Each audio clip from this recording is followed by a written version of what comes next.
வணக்கம். பரபரப்பு மீடியா செய்திகளுக்காக நான் நிரோஷன். ரஷ்யா உக்ரைனை ஆக்கிரமித்ததில் இருந்து கடந்த 27 மாதங்களின் கதையில் மிகப்பெரிய மாற்றம் ஒன்று ஏற்படுகிறது. அமெரிக்காவால் கொடுக்கப்பட்ட ஆயுதங்களை வைத்து உக்ரைன் ரஷ்யாவுக்குள் தாக்குதல்களை நடத்த அமெரிக்கா அனுமதி கொடுக்கிறது. உக்ரைன் மீதான ரஷ்யாவின் ஆரம்ப ஆக்கிரமிப்பை முறியடிக்க உக்ரைன் அதன் மேற்கத்திய நட்பு நாடுகளிடம் அதிக ஆதரவை கேட்டது. முதலில் வெடிமருந்துகள், பின்னர் டேங்கர்கள், பின்னர் கிளாஸ்டர் வெடிமருந்துகள், பின்னர் போர் விமானங்கள். ஒவ்வொரு முறையும் உக்ரைனின் கோரிக்கையை வழங்கலாமா இல்லையா என்று மேற்குலகம் ஒரு முறைக்கு பல முறையாக யோசித்தது. காரணம், போரின் விரிவாக்கம் மற்றும் சாத்தியமான ரஷ்ய பதிலடி எப்படி இருக்கும் என்று பல நாடுகள் யோசித்தன. மறுபக்கத்தில் ரஷ்யா எச்சரிக்கை மேல் எச்சரிக்கை செய்தது. உக்ரைனுக்கு ஆயுதம் கொடுக்கும் நாடுகளும் அந்த யுத்தத்தின் ஒரு தரப்பாக கருதப்படுவார்கள். அந்த நாடுகள் மீதும் தாக்குதல் நடத்தப்படும் என்ற மிரட்டல்களும் ரஷ்யாவிடமிருந்து வெளியாகின. ரஷ்ய ராணுவத்தை தாக்குவதற்கு உக்ரைனுக்கு ஆயுதம் கொடுப்பது சிவப்பு கோட்டை கடப்பது என்று எச்சரித்தார் ரஷ்ய ஜனாதிபதி புட்டின்.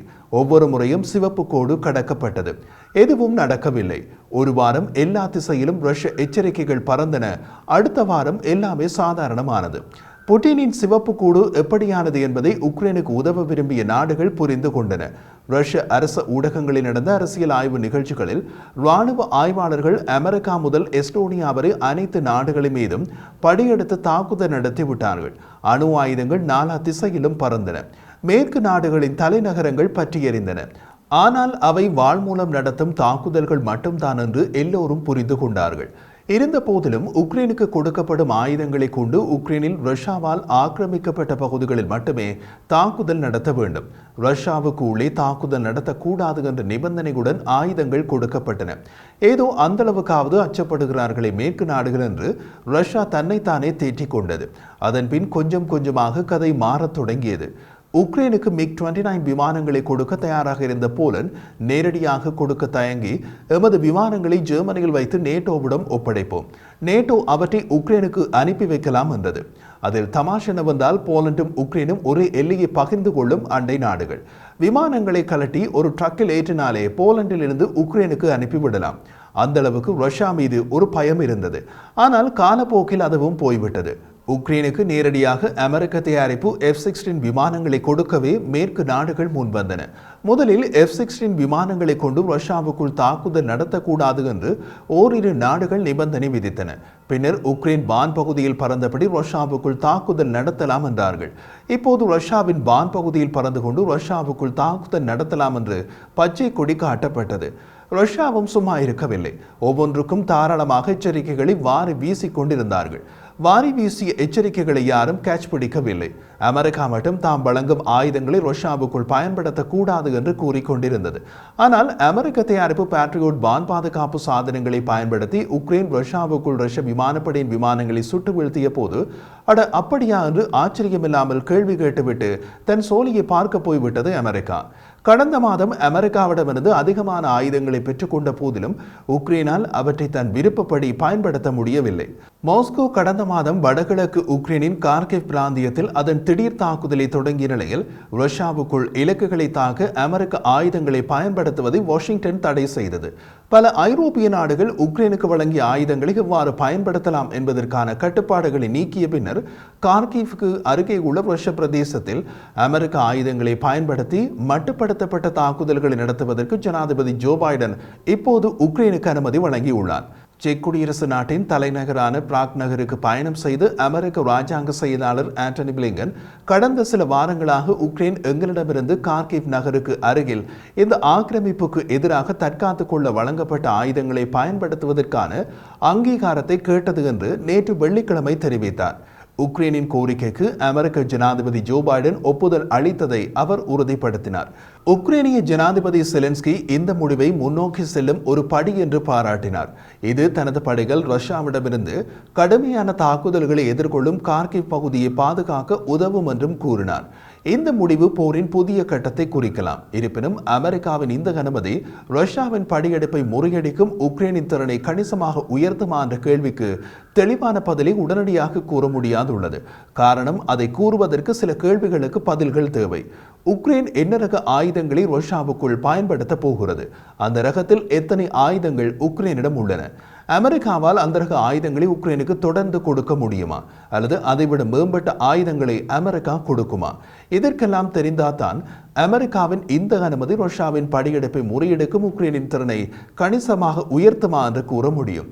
தற்போது உக்ரைனுக்கு அமெரிக்காவால் வழங்கப்பட்ட ஆயுதங்களில் ATACMS நீண்ட தூர ஏவுகணைகள் 300 கிலோமீட்டர் தொலைவு வரை இலக்குகளை தாக்கக்கூடியவை.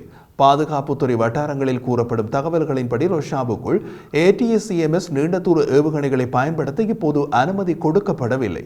அதற்கு பதிலாக உக்ரைன் GMLRS எனப்படும் குறுகிய தூர ஏவுகணைகளை மட்டுமே பயன்படுத்த முடியும். அவை சுமார் 70 கிலோமீட்டர் வரம்பை கொண்டுள்ளன. இந்த ஆயுதம் கார்கிவில் ரஷ்யாவின் தாக்குதலை மழுங்கடிக்கும், ஆனால் முழுமையாக முறியடிக்காது.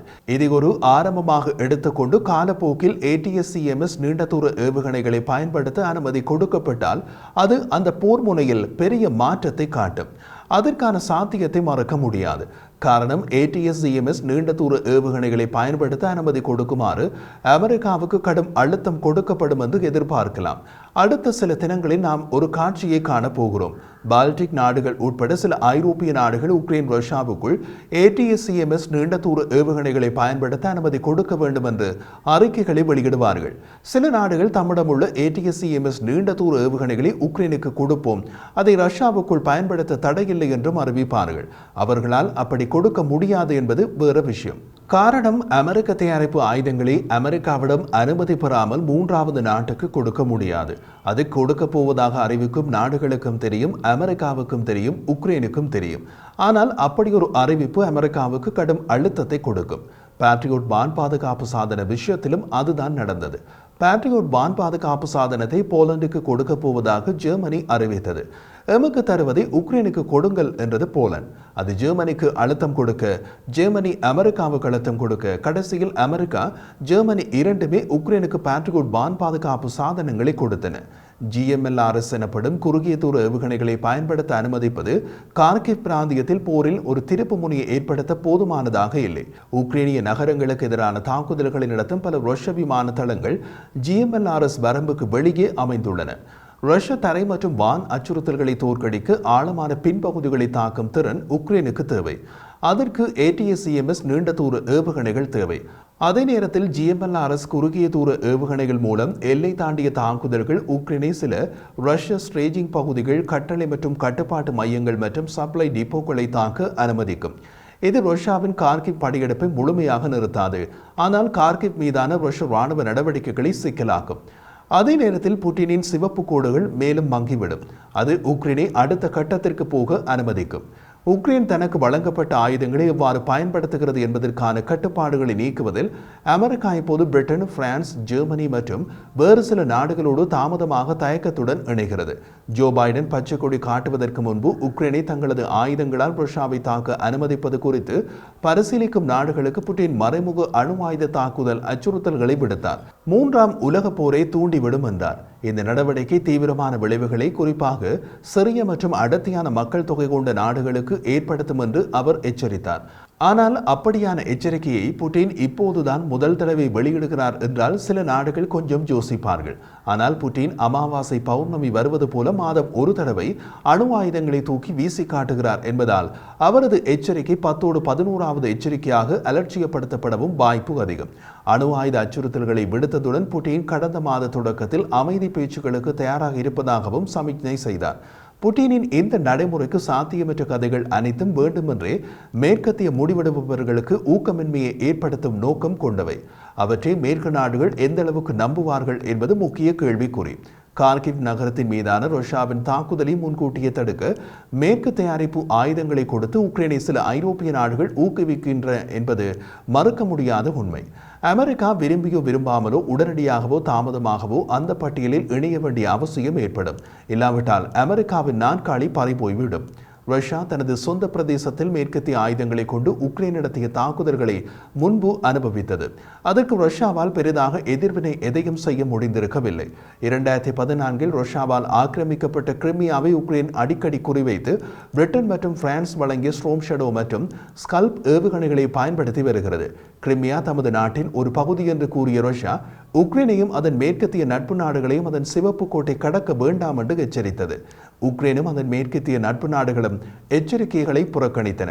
உண்மை என்னவென்றால் உக்ரைனில் அதன் போரை மேலும் தீவிரப்படுத்துவதை தடுக்க ரஷ்யா செய்யக்கூடிய சில விஷயங்கள் பெரிய அபாயங்கள் இல்லாமல் உள்ளன அல்லது ஏற்கனவே செய்யப்பட்டு விட்டன.